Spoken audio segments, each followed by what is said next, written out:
छत्रपती शिवरायांचं नाव न घेणाऱ्या पवारांना आज रायगड आठवला। राज ठाकरेंचा पवारांना टोला, तर व्यासपीठावर एकत्र दिसलं म्हणजे युती नाही, राज ठाकरेंचं वक्तव्य। शरद पवारांच्या उपस्थितीत किल्ले रायगडावर तुतारी पक्षचिन्हाचं अनावरण, रायगडावरून फुंकलं निवडणुकीचं रणशिंग। सिंधुदुर्ग रत्नागिरी लोकसभेसाठी भाजपकडून नारायण राणेंचं नाव निश्चित। ठाकरे गटाच्या विनायक राऊतांसोबत राणेंची होणार लढत, शिंदे गटाकडून किरण सामंतही इच्छुक। राहुल नार्वेकर लोकसभा निवडणुकीच्या रिंगणात, दक्षिण मुंबईतून निवडणूक लढणार असल्याची सूत्रांची माहिती।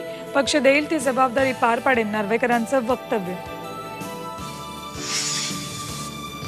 जरांगेंच्या आवाहनानंतर राज्यात ठिकठिकाणी रास्ता रोको, जालन्यातील बदनापुरात मराठा आंदोलकांवर सौम्य लाठीचार्ज, बीड सोलापुरातही आंदोलक आक्रमक।